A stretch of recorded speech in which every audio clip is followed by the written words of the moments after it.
বামেদের মিছিলে এই তৌহিদি জনতা মানে বিচ্ছিন্নতাবাদী শক্তিরা আসছে কি? এটা বামেদের মিছিল ছিল না, ওখানে ওই যে আপনাদের যারা সেলফ ডিক্লেয়ার ককরোচ পার্টি তাদেরই মিছিল ছিল, পরে বামেরা যুক্ত হয়।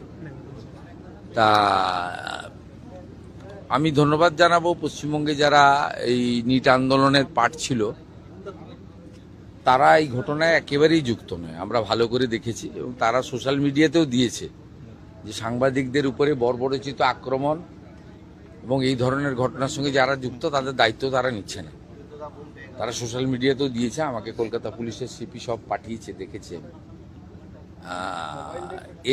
এই শক্তিটা কমপ্লিটলি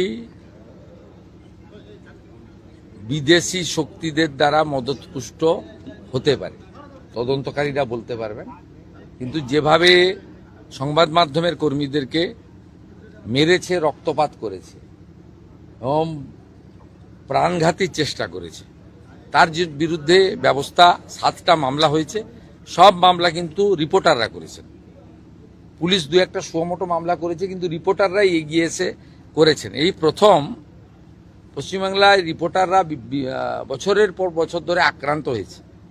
23-এর পঞ্চায়েত ভোটে কি অবস্থা হয়েছে আপনারা দেখেছেন, 22-এর পুরো ভোটে কি হয়েছে, ভাঙড়ে কিভাবে পিটানো হয়েছে, সন্দেশখালীতে পিটানো হয়েছে, অভয়া আন্দোলন, আরজিকর আন্দোলনে কিভাবে মার খেয়েছে রিপোর্টাররা, কিভাবে রক্তপাত হয়েছে। না প্রেস ক্লাব কোনো ভূমিকা নিয়েছে, না তদানীন্তন মুখ্যমন্ত্রী বা পুলিশ কোনো ভূমিকা নিয়েছে, না কেউ গ্রেপ্তার হয়েছে। কিন্তু এবারে আপনারা দেখেছেন, আমরা গণতন্ত্রের 4র্থ স্তম্ভ শুধু ভাষণে বলি না, কাজও করি। আমি তৎক্ষণাৎ পিজিতে ছুটে গেছি এবং রিপোর্টাররা সাহস পেয়েছে, তারা এগিয়ে এসে এফআইআর করেছে, মেডিকেল করেছে, গ্রেপ্তার হয়েছে 14 জন। যাদের ভিডিওতে দেখা গেছে তারা গ্রেপ্তার হয়েছে। এদের সঙ্গে ককরোচ পার্টি, নিট আন্দোলনের কোনো সম্পর্ক নেই। এরা কেউ ছাত্র নয়, এরা কমপ্লিটলি জামাতি, মৌলবাদী এবং ভারতবর্ষকে দুর্বল করতে চায়, অশান্তি করতে চায়। আর গত 10 সপ্তাহব্যাপী যে বিজেপি রাষ্ট্রবাদী সরকার চলছে, তারা যে সিদ্ধান্তগুলো আইন কার্যকর করার ক্ষেত্রে নিয়েছে, সেই যন্ত্রণা থেকে এই অসভ্যতামিটা এরা করছে। এই খারিজি মাদ্রাসা তার রেজিস্ট্রেশন নিয়ে তদন্ত হচ্ছে, এদের রাগ আছে। অবৈধ ওবিসি সার্টিফিকেট পেয়েছিল, হাইকোর্ট বাতিল করেছিল, আমরা কার্যকর করেছি, রাগ আছে। 1950 সালে পশু হত্যা আইন কার্যকর হয়েছে, রাগ আছে। আপনার আমাদের সাউন্ড পলিউশন নিয়ে আমরা কিছু বিধি নিয়েছি, এদের রাগ আছে। এই লোকেরা এইসব করতে এখানে এসেছে।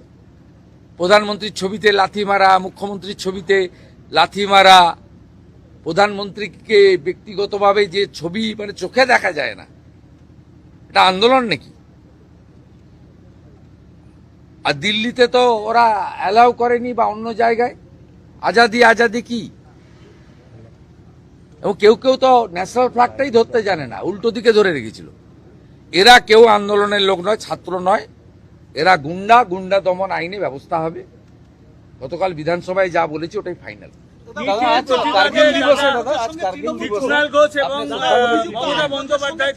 আজকে কার্গিল দিবস। কার্গিল দিবসে যারা শহীদ হয়েছে আমাদের ভারত মাতাকে সুরক্ষিত রাখার ক্ষেত্রে, তাদের স্মরণ করার দিন। সোশ্যাল মিডিয়াতেও করেছি, এখানে মন কি বাত শুরুর আগে এখানে যে আমাদের অস্থায়ী শহীদ বেদি বানানো হয়েছে, সেখানে দাঁড়িয়ে স্যালুট করেছি। তাদের সমস্ত বিদেয়ী আত্মার অমরত্ব প্রার্থনা করি এবং অটল বিহারী বাজপেয়ীজির নেতৃত্বে ভারতবর্ষকে সুরক্ষিত রাখা এবং বিদেশি শক্তিকে পরাস্ত করার যে ঐতিহাসিক বিজয় ঘটেছিল, সেই দিন আজকের দিন। গোটা দেশ শ্রদ্ধার সঙ্গে শহীদদের স্মরণ করছে এবং গর্বের সঙ্গে কার্গিল বিজয় দিবস পালন করছে। 2026 এক্সামিনেশন বিল পাস হতে চলেছে লোকসভায়, তাতে প্রশ্ন ফাঁস সংক্রান্ত যে এই এত ঘটনা ঘটছে, শাস্তি জরিমানা উভয়ই হবে, কড়া বিল আনছে কেন্দ্রীয় সরকার। সোমবার পেশ হবে এই বিল লোকসভায়। দেখুন, নরেন্দ্র মোদীজি বরাবর এসব বিষয়ে জিরো টলারেন্সের নীতি নিয়ে চলেন এবং আন্দোলনকারীরা তার প্রতি আস্থা রেখেছেন এবং তিনি ব্যবস্থা নিচ্ছেন। এবং গোটা দেশবাসীর আস্থা আছে, এবং তিনি শুধু বিল আনা নয়, কার্যকর করার ক্ষেত্রেও ফাস্ট ট্র্যাকের কথা বলেছেন। বাকি বিস্তারিত বিলে আমরা জানতে পারবো। বিল প্লেসের আগে, অনুমোদনের আগে এর থেকে বেশি কিছু বলা কোনো মুখ্যমন্ত্রী উচিত নয়। নিটের প্রতিবাদে কুণাল ঘোষ মমতা বন্দ্যোপাধ্যায় প্রতিবাদ মিছিল করেছিলেন। তৃণমূলের তার সঙ্গে যে দলের ক্যাম্পেইন সেক্ষেত্রেও যোগ পাওয়া গেছে। আফরোজ তৃণমূল কংগ্রেস তো জামাতিদের পার্টি, সবাই জানে। জামাতিদের সঙ্গে যোগ থাকবে, এটা স্বাভাবিক। এদের বন্দে মাতরম গাইতেও অসুবিধা, যদিও আমরা বাধ্য করাচ্ছি। জাতীয় সঙ্গীত গাইতেও অসুবিধা, 26শে জানুয়ারি হোক 15ই আগস্ট পালন করতে এদের অসুবিধা হয়। আইনের শাসনের মধ্য দিয়ে গুন্ডাদের দমন আমরা করব, আর বাক স্বাধীনতা, গণতান্ত্রিক স্বাধীনতা প্রত্যেকের থাকবে। যে কেউ তার স্বাধীন মত প্রকাশ করতে পারে। সরকারি সব স্তরে কথাবার্তা বলা, আলোচনা করার সুযোগ আছে।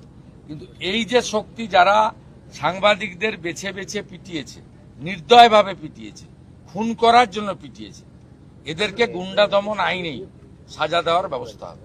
আমাদের ভিডিও ভালো লাগলে লাইক এবং শেয়ার করুন। কমেন্ট সেকশনে গিয়ে জানান আপনাদের মতামত। আরও ভিডিও পেতে আমাদের চ্যানেল সাবস্ক্রাইব করুন এবং প্রতি মুহূর্তে খবরের আপডেট পেতে প্রেস করুন বেল আইকন।